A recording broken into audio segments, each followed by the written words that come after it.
یقین، یقین کیسا چاہیے؟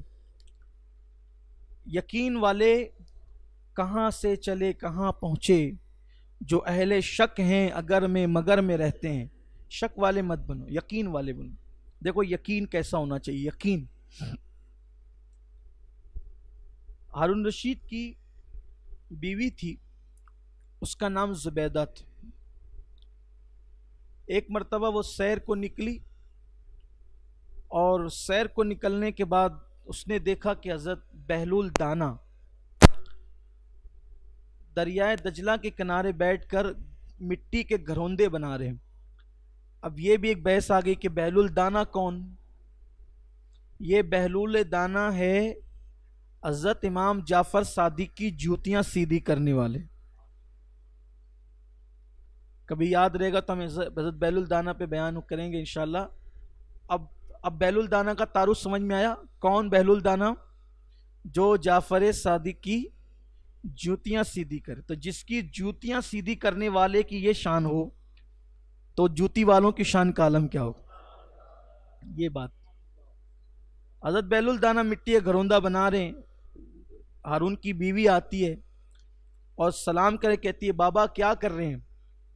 اب یہ اللہ والے لوگ، انہوں نے کہا جنت میں محل بنا رہے ہیں۔ اب وہ عورتیں کبھی کبھی، بلکہ کبھی کبھی نہیں اکثر، مردوں کے مقابلے میں کچھ یقین کی پختہ ثابت ہوتی ہے عورتیں۔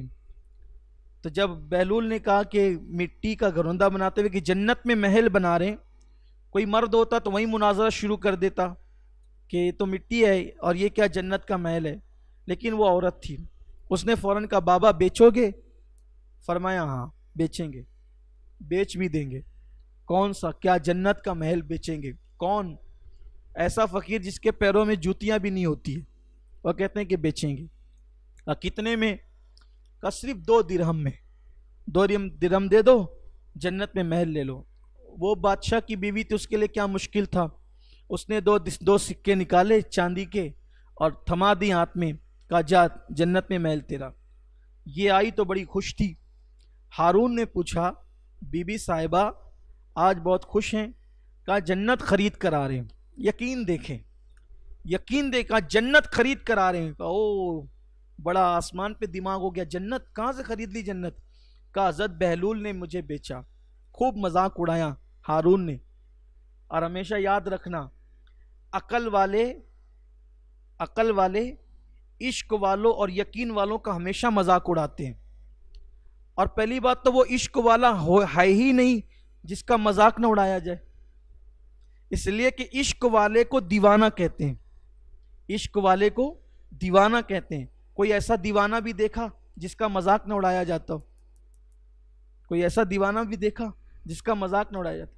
اس وقت تو پوری دنیا میں جتنے بھی فرقے ہیں سب اگر مذاق اڑاتے ہیں تو کس کا اڑاتے ہیں؟ یہ کیا پاگل پن ہے، نام محمد پر یہ انگوٹھے چومتے ہو، مذاق ہی اڑاتے ہیں نا۔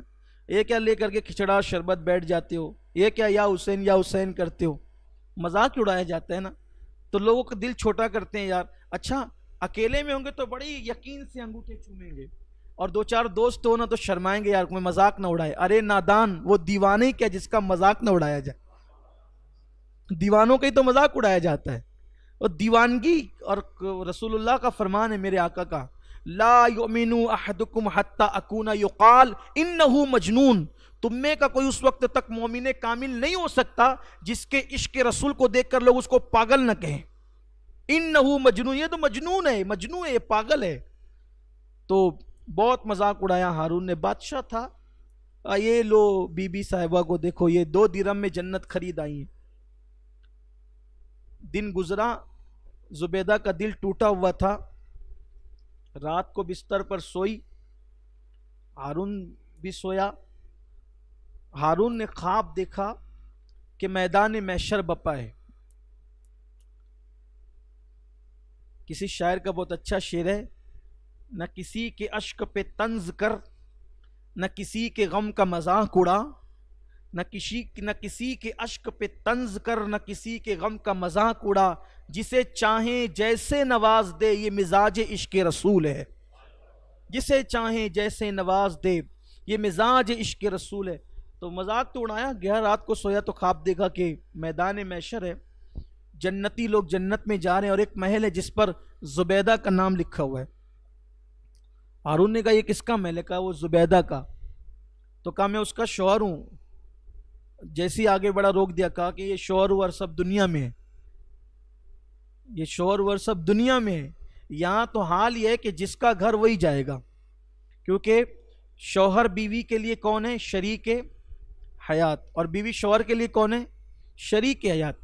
شریک حیات ہے، جب تک حیات ہے تب تک شریک ہے، مر گئی تو پھر بیوی بھی نہیں رہی، بولنے کو ہے لیکن ہے نہیں، وہ ختم، رشتہ ہی ختم ہے۔ نکاح کب تک ہے؟ جب تک سانس ہے تب تک ہے، سانس گئی نکاح گیا۔ تو کہا کہ یہ کسی کے بھی محل میں بیوی شوہر وغیرہ نہیں، یہاں تو جس کا ہے وہی جائے گا، چلو یہاں سے۔ فرشتوں نے ہٹا دیا، اس لیے کہ بادشاہ تو دنیا میں چلتی ہے نا، وہاں تو کسی کا کچھ چلنا ہی نہیں ہے۔ یہ ہڑبڑا کے اٹھا، کہا زبیدہ زبیدہ زبیدہ، چلانے لگا۔ زبیدہ نے کہا کیا ہوا؟ کہا کہ ڈھونڈو بہلول کو، کہاں ہے بہلول؟ اب زبیدہ نے کہا کیوں بھائی کیا ہو گیا؟ بہلول سے تمہیں کیا کام پڑ گیا؟ تو کہا کہ ہم بھی ملنا چاہتے۔ کہا کیوں؟ کہا ہمیں بھی محل خریدنا ہے۔ کہا بڑا دن میں تو بڑا مذاق اڑا رہے تھے، اب آپ کون سا محل خریدنے جا رہے ہیں؟ کہا جنت میں محل ہم بھی خریدیں گے۔ کہا کیوں؟ پورا خواب اس نے بتایا۔ اب بادشاہ تھا، نکلے ڈھونڈنے کے لیے، نکلے تو وہی دجلہ کے کنارے امام جعفر صادق کی جوتیاں سیدھی کرنے والے۔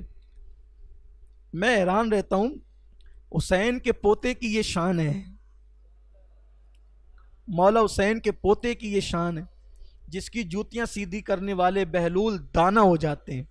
بہلول دانا، دیوانے کو لوگ کبھی دانا نہیں کہتے، یہ صادق جعفر صادق کا دیوانہ ہے جس کو پوری دنیا دانا کہتی ہے۔ کہا نکلو چلو ڈھونڈو، ڈھونڈنے نکلے تو دیکھا کہ دجلہ کنارے پھر وہی دیوانگی، اس نے بھی نقل کی۔ اب بابا کیا کر رہے ہیں؟ وہی جواب دیوانے کا، جنت میں محل بنا رہے ہیں، بیچیں گے؟ ہاں بالکل بیچیں گے، بیچنی تو بیٹھے، بیچنی بیٹھے۔ کتنے میں؟ کہا پوری سلطنت دے، پوری سلطنت دے۔ کہا واہ، زبیدہ کو تو سستا دیا 2 درہم میں، اور ہمیں پوری سلطنت۔ فرمایا دیوانے تو دیوانہ ہے، پاگل ہے تو، زبیدہ نے بغیر دیکھے یقین سے خریدا تھا، اس نے یقین سے خریدا، تو دیکھ کے خرید رہے، تجھے یقین نہیں ہے اس لیے مہنگی ہو گئی قیمت۔